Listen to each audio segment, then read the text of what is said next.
I want to do a second transmission on this, shorter, darker, because there's a version of this that doesn't get aired. And I'm talking about, there's a moment in that video message from Jacques Vallée, the one recorded for the James Fox conference, that may matter more than people realise.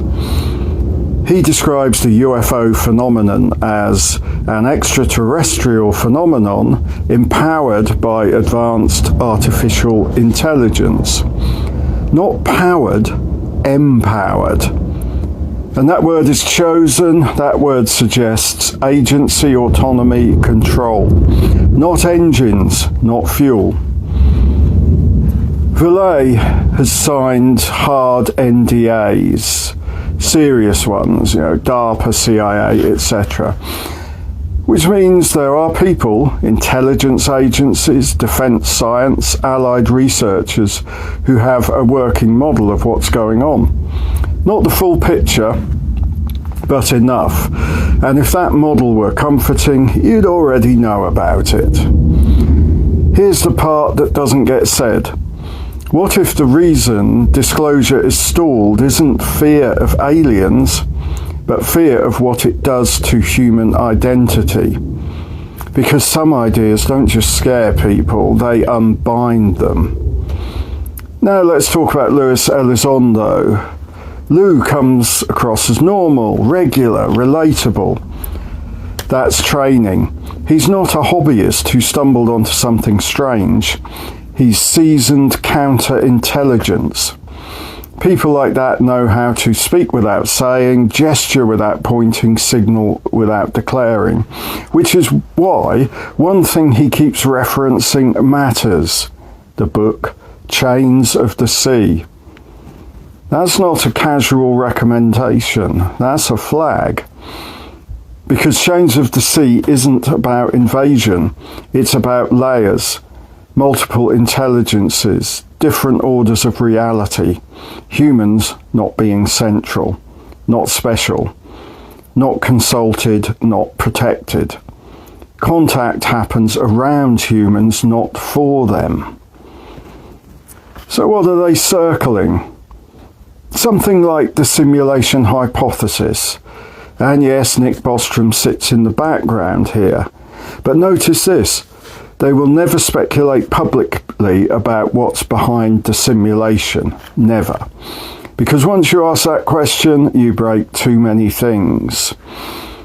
Elizondo has hinted at what would really disturb people. Not aliens, but this. Humans probably aren't top of the food chain. Individuals may not matter much. There may be no overarching concern for us at all. Think about that. That's not a threat. That's indifference. What happens to religion, destiny, the idea that someone's watching over us? If the truth is closer to you're on your own, no divine safety net, no cosmic shepherds, no guarantee of meaning beyond what you construct yourself. And what about life after death? What if it's just a comforting myth?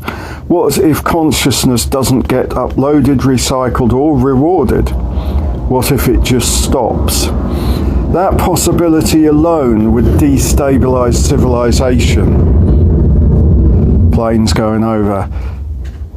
Now think about UFOs and paranormal encounters again. What if they're not meant to be encounters at all? What if you just happen to be there when some autonomous system, some AI-driven process, some non-human intelligence was adjusting things at the simulation level? You weren't contacted, you were incidental. Let that plane go over. Lakenheath, Mildenhall, all of that, bases. That's the, anyway, so you were incidental, all that, you know, incidental to the contact. And that's the part nobody wants to say, because that idea doesn't make humans villains or heroes, it makes them irrelevant. This is why disclosure crawls. This is why language is careful. This is why Vallée drops one precise line and stops. This is why Elizondo points to fiction instead of lectures. Some truths don't cause panic. They cause existential disengagement. Remember the dinosaurs? They didn't do anything wrong.